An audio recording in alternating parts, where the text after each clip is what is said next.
Hi, I'm BB. Thanks for coming to see me. I decided I was going to do some Am I the A-hole posts. We're going to read them, find out if they're a-hole, and go from there. Don't mind my wig. I do my own wigs and my own makeup. Is it the best? No. I'm a bit of a ratchet queen. Most definitely. Maybe someday I'll be glamorous. Who knows? But let's get into it. Am I the a-hole for ruining my friend's vacation? I, female 38, just got back from vacation with two of my longtime friends, Kate, female 40, Mary, female 38. I've known them both since university. We've always been close. The three of us had been planning this Bali trip for a few months, along with our husbands and their kids. They both have children under 5, while my husband, Jake, male 45, and I are child-free. We agreed to split the cost of a 4-bedroom villa 3 ways, and everything seemed fine at first. Jake and I arrived in Bali earlier than the rest of the group because we had different flights. This is a long one. I know, we're going to get through it. Trust me. Once we got to the villa, we waited to choose rooms with our friend. I didn't mind that they both chose the ones with en suites? I might be illiterate, I'm not sure. Maybe end suites? We had a great time during the trip. Jake and I did some couples activities, massaging, hiking, dinners, but we also spent time with Kate and Mary and their families whenever it worked for everyone. To be nice, I even surprised them with a massage to give them a break. The only thing that made me uncomfortable was that whenever I ordered a drink, a cocktail before dinner, or a glass of wine with the meals, I get comments like, "Oh, you're drinking again?" Listen. It happens. You're on vacation. Mama could have some drinks. It's fine. For context, I'm a social drinker. I don't drink often. But we were on vacation. I didn't think it was a big deal, especially since our husbands were drinking too. I just ignored the comments so I could enjoy the trip. Good for you. I would have done the same. On the last night, Jake and I made plans with the guys to go out. Kate and Mary said we were staying in to pack. Jake convinced me to join him, and since it was last night of our vacation, I don't want to stay in either. It is last night of vacation. Why does it matter? Throw that in a suitcase and go. Why are you going to waste part of your vacation packing? I wouldn't have done it, but I mean, they're them. Where was that? Ah, yes. We went out and had a great time. We got home at 1 a.m. I passed out straight after. The next morning was a bit chaotic, with everyone packing and checking out, but we all made it back home without any issue. We had booked business class seats back so we were separate during the flight and said quick goodbyes to the airport. A week after returning home, I got a long text from Kate saying that both she and Mary wanted to reduce contact with me because I had ruined their vacation. Where at in the vacation did they even mention that? It's called communication, people. This is you. Yeah, you right here. This is the other person. If you do not communicate, no one knows that the vacation's ruined. I digress. They mentioned several things, like me drinking every night.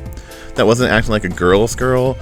They booked different flights. First off, mentioning, "Oh, you're drinking again," that's very, very passive aggressive. And you should have just been like, "Hey, I don't drink that much. You want to not?" Or maybe just don't do that. But I digress. Again, let me see. I will constantly lose my spot and you'll deal with it. I booked different flights, didn't hang out with them enough, and that was selfish for not helping with their kids.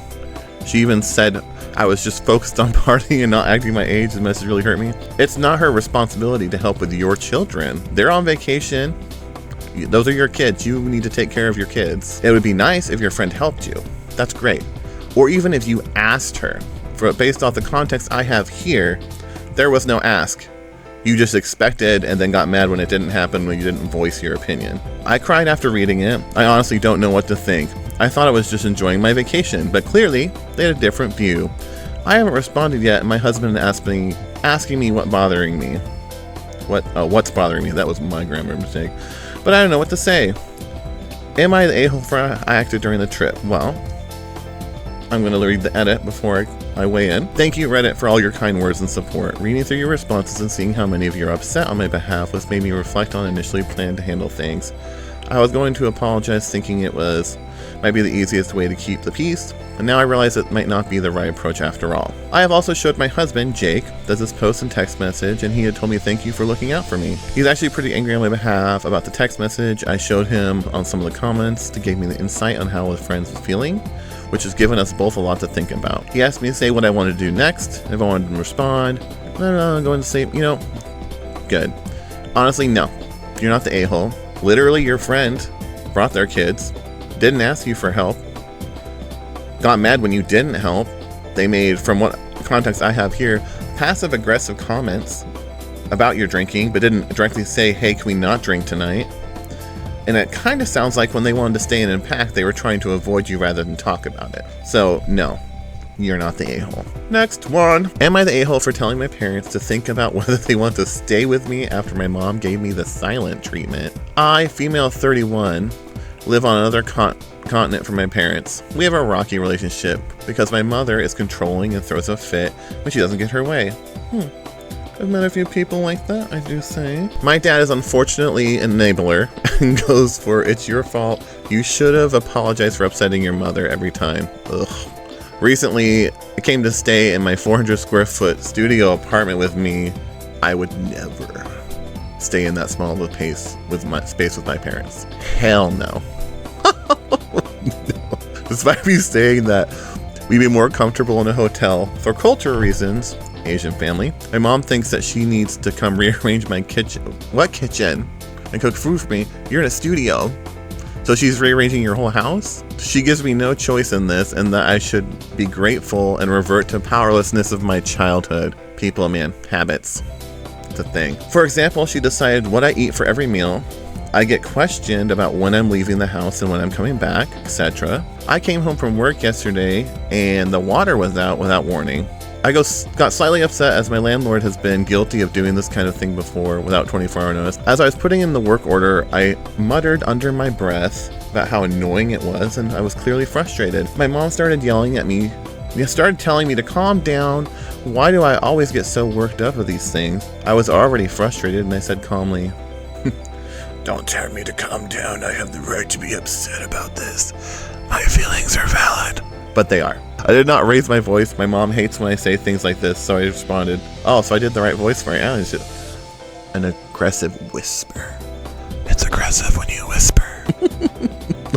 I did not raise my voice. My mom hates when I say things like this, so she responded by throwing me whatever she was holding to the ground and giving me the silent treatment. Bam. Before she started that, she said, "Well, I have the right to feel many things too. How dare you talk to me that way? Little Missy, I am your mother." Then gave me the silent treatment for the rest of the night, including refusing to eat dinner. I mean, did she cook it? I mean, I don't see who... You were saying she was cooking it, right? So she didn't eat her own dinner that she cooked and she still cooked it? I don't know. That seems like not much of a punishment, but okay. This morning they left for a short trip, but will be coming back to stay with me later. As we were waiting for the taxi, I asked my mom, a little incredulously, if she was going to continue giving me the silent treatment that she came back. She didn't respond. I said, "This is the one time I'm going to bring it..." Oh, sorry. Sorry. The daughter whispers aggressively. "This is the one time I'm going to bring it up. I'm not going to keep asking about it. There's not much point in coming to visit me if you're going to ignore me the whole time." My mom then said, "Fine. Then we won't stay with you, and when we get back, we'll make alternative arrangements." My dad started laying into me about how it's my fault because I upset her yesterday by throwing a tantrum and now is trying to bully her into speaking to me. If you really feel that way, then maybe you should think about whether you want to stay with me when you get back. Am I the a-hole for saying this? No, you were... I don't know. Like, I don't feel like you are. You were frustrated that your water got turned off. You're trying to accommodate them. They're coming into your house, moving things around without asking. I get that they're your parents, but like they won't even like talk to you. Maybe you just approached it badly. I don't know how your other conversations went. Maybe you should just be like, "Hey," sit them down and try a calm conversation. It seems like arguing might be the way your family goes with this. I know my family's like that. We're just like, bam, argue. We're not going to talk about our feelings. We're just going to scream and not mention it later. You're not the a-hole technically for how you're feeling, but possibly for how you're handling it. I mean, people seem to agree with you, but I mean, yeah, you're not the a-hole for how you feel. Without further context, maybe you guys need to sit down and have like an actual calm conversation. I'm not clinically trained, but I'm getting the vibes that either that close conversations end badly, or perhaps you guys are stuck in this repetitive motion. Not the a-hole, but also might want to try some different approaches and definitely, have them stay with somebody else. Am I the a-hole for refusing to babysit my dad's fiance's kids during their wedding? Let's find out. My dad and his fiance, Kirsten, both late 30s, are getting married in January. Kirsten has 3 kids under 8. Dad has me, 17 male. My mom died 11 years ago. Kirsten's ex-husband is alive and doesn't play a role in the lives of their kids except child support, which is apparently taken from his income because he wasn't paying. Oh my god, he sounds like such a catch. But seriously, he seems like a dirtbag. Her kids don't remember their dad, and so Dad and Kirsten are hoping Dad will become their new dad. It's a lot of dads. I met Kirsten 4 to 5 months ago, and her kids are around the same time, and given my age and the fact I did fine with just me and Dad, I'm not looking for Kirsten to fill any sort of maternal or motherly role. I also don't think I'll be engaging with Kirsten's kids as siblings. This upsets her because she wanted me to be a cool older sibling for them, and someone who might babysit on occasion, mostly someone who'd make a point to spend time with them.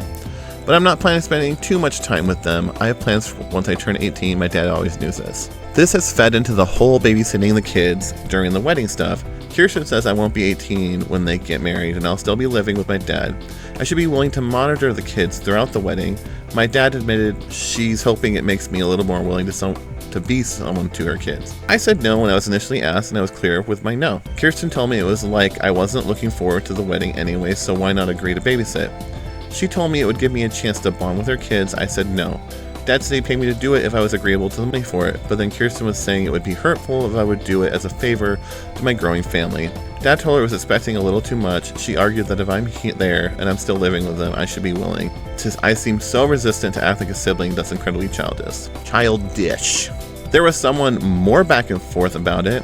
Kirsten got really pissed when I said I had it again, as clearly as I could, that I won't be babysitting during the wedding. Dad said he'd pay for sitters, and Kirsten said I should really be more willing there. That Dad and I don't have to have an awful relationship, so why not give all this a chance and make the day less expensive and more of a happy memory for everyone? Am I the asshole? Well, I agree that if you don't want to be siblings with them, you don't have to be. It's your life. If your dad's marrying that person, you may want to be civil. You may not want her as a maternal role, but you should try to have some relationship with her at some capacity to keep the peace. Your dad's marrying her. As far as babysitting the kids, you don't have to fulfill a sibling role to watch them. You're marrying my dad, I don't come with marriage. I guess I'm the only one that thinks this. You guys can let me know in the comments if you disagree with me or if you agree with me. Don't roast me too hard. I don't know. I'm just saying it from my point of view. Well, that's all we had time for today, guys. Those were some Am I the A-hole posts. If you like that kind of content and want me to do more, comment down below. I'm just here to entertain. It probably won't just be reaction. It won't be just Am I the A-hole content. I might be posting some weird stuff. So like and subscribe, comment, get that engagement going, and I'll see you guys on the next video. Bye.